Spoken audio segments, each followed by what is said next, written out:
চাল ধোয়া পানিতে যদি কোনো ব্যক্তি ইয়া জাল জালালি অল ইকরাম এই দোয়াটি পড়ে পানিতে ফু দেয়, আলহামদুলিল্লাহ, আল্লাহ তাআলা তাকে 10টি তার মনের আশাকে পূর্ণ করে দেবে। অর্থাৎ ইয়া জাল জালালি অল ইকরাম ইসমে আজম এই দোয়াটি কিভাবে পাঠ করব এবং কিভাবে পানিতে ফু দিব এবং কিভাবে পানি পান করব, প্রত্যেকটা জিনিস এবং প্র্যাকটিক্যালি ইনশাল্লাহ আপনাদেরকে শিখিয়ে দেব।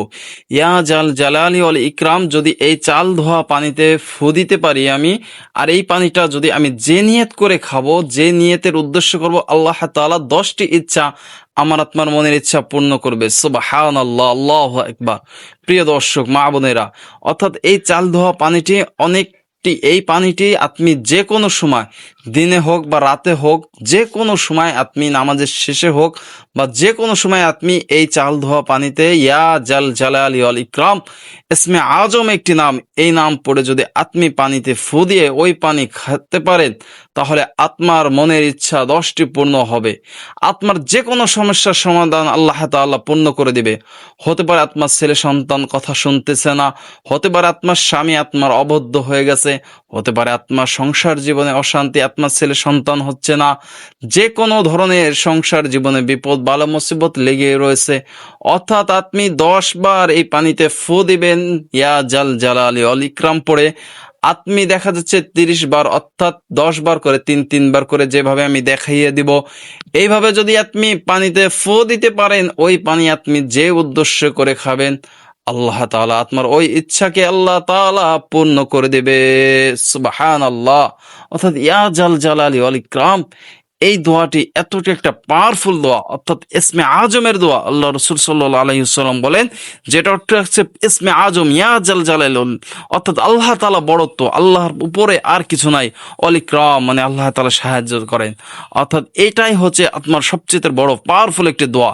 অর্থাৎ আল্লাহ রাসূল সাল্লাল্লাহু আলাইহি ওয়াসাল্লাম একদিনকে নামাজ পড়াচ্ছে, নামাজ শেষ হওয়ার পর এক সাহাবী পিছন থেকে ইয়া জাল জালালি ওয়াল ইকরাম বলে এই তাসবিহটি বললেন। তখন আল্লাহ রাসূল সাল্লাল্লাহু আলাইহি ওয়াসাল্লাম বললেন, কে বললো এই বাক্যটি? সাহাবী ভয় পাইছে, হয়তো মনে হয় কিছু একটা। সাহাবী আল্লাহ রাসূল সাল্লাল্লাহু আলাইহি ওয়াসাল্লাম বললেন যে, কে বলছো বলো। তখন এক সাহাবী সাহস করে দাঁড়িয়ে বললেন, আমি বলছি। তখন আল্লাহ রাসূল সাল্লাল্লাহু আলাইহি ওয়াসাল্লাম বললেন, তুমি আল্লাহর কাছে এখন দোয়া করো, তুমি আল্লাহ তাআলার ইসমে আজমের নাম নিয়েছো, অর্থাৎ এখন তুমি আল্লাহ তাআলার কাছে যা চাইবে আল্লাহ তাআলা তোমাকে তাই দেবে। সুবহানাল্লাহ। প্রিয় দর্শক, ইসমে আজম একটি পাওয়ারফুল একটি দোয়া। অর্থাৎ এই চাল ধোয়া পানিতে আপনি যখন ফু দিয়ে এই পানিটি ব্যবহার করবেন, ইনশাআল্লাহ আপনার মনের আশা আল্লাহ তাআলা পূর্ণ করে দেবে।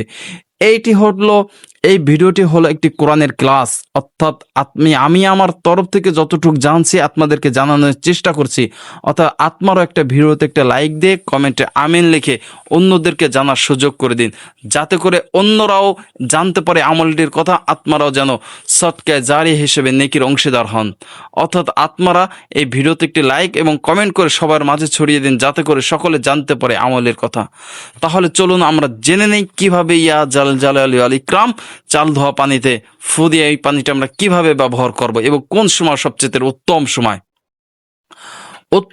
যে কোনো সময় আপনি ব্যবহার করতে পারেন, তবে বিষয়টা হলো যখন এই চাল ধোয়া পানিটা প্রথমবারের না, অর্থাৎ প্রথমবারের পানিটা ময়লা হবে, তৃতীয়বারের পানিটা যখন ফ্রেশ চাল হয়ে যাবে, তখন ওই পানিটা আপনি কলম খেতে পারতেছেন, ওই পানিটা আপনি কলম ব্যবহার করতে পারতেছেন।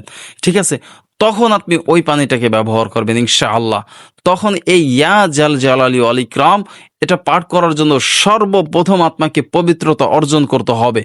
অর্থাৎ আপনি নামাজের সময় ব্যবহার করতে, নামাজ পড়ার পর ব্যবহার করতে পারেন এবং যে কোনো সময় আপনি ব্যবহার করতে পারেন, তবে শর্ত হলো যেন আপনার পবিত্রতা থাকতে হবে। যদি গোসলের প্রয়োজন হয় অবশ্যই গোসল করে নেবেন, আর যদি গোসলের প্রয়োজন না হয় সর্বপ্রথম আপনাকে অজু করে নিতে হবে।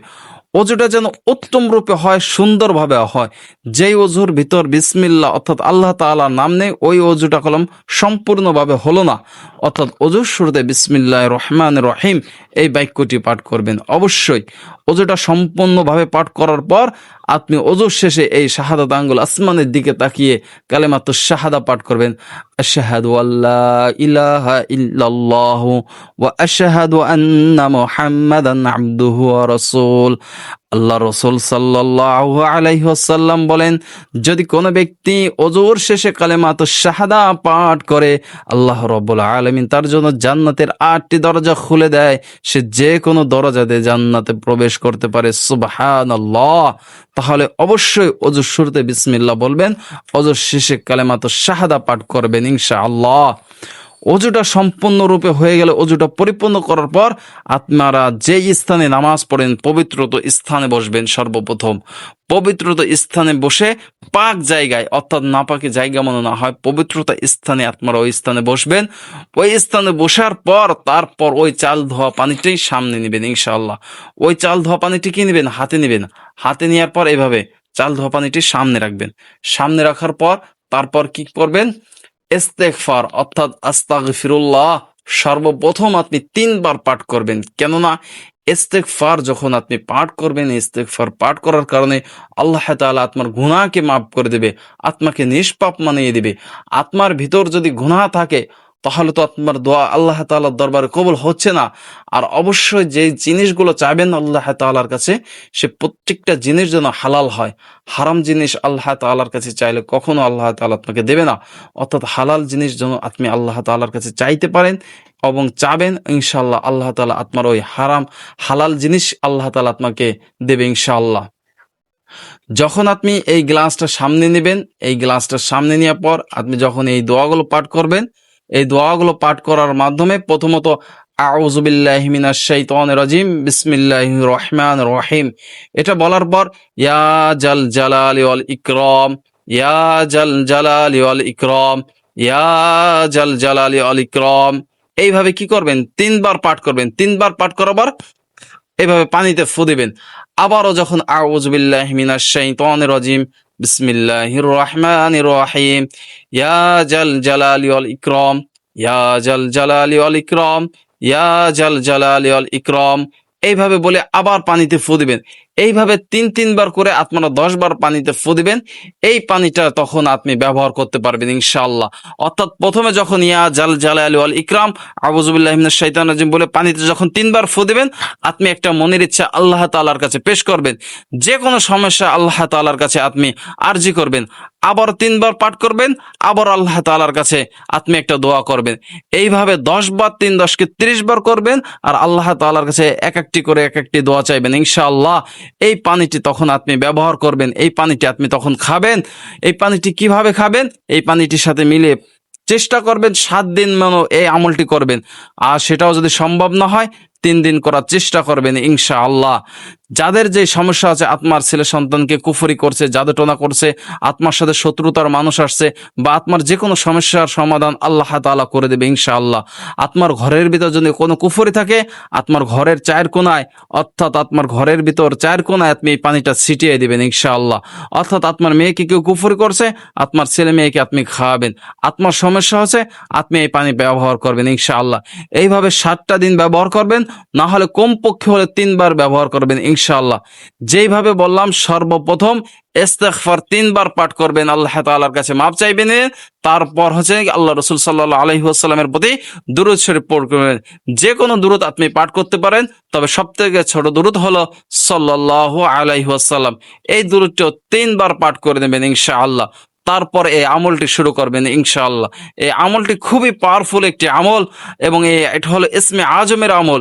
এই আমলটি যদি আপনি দৃঢ়তার সাথে, বিশ্বাসের সাথে করতে পারেন, ইনশাআল্লাহ আল্লাহ তাআলা আপনার 10টি ইচ্ছাকে পূর্ণ করে দেবে। অতএব এই আমলটি যেন প্রত্যেকটি দিনই মুসলমান ভাই বোনেরা জানতে পারে, শিখতে পারে, করতে পারে, সেইভাবে প্রত্যেকটি মানুষের ধারে ধারে এই আমলটি পৌঁছে দেবেন ইনশাআল্লাহ, যাতে করে আত্মীয় সটকায় জারি হিসেবে নেকিগুলো পেতে থাকেন। অতএব প্রিয় দিনী ভাই ও বোনেরা, এই আমলগুলো নিজে করব, অন্যদেরকেও শিখাবো ইনশাআল্লাহ। ইয়া জাল জালালি ওয়াল ইকরামের আমল, এটা হলো ইসমে আজমের আমল। আপনি যখন মোনাজাত ধরবেন, যখন মোনাজাত করবেন, অবশ্যই মোনাজাতের ভিতরে এই বাক্যটি রাখবেন, ইয়া জাল জালালি ওয়াল ইকরাম। কেননা এটা হলো ইসমে আজম, আল্লাহ তাআলা দোয়া কবুল হওয়ার একটি আমল। অর্থাৎ আল্লাহ তাআলা যেন প্রত্যেকটি দিনী ভাই বোনদেরকে এই আমলটি করার তৌফিক দান করুক, আমিন।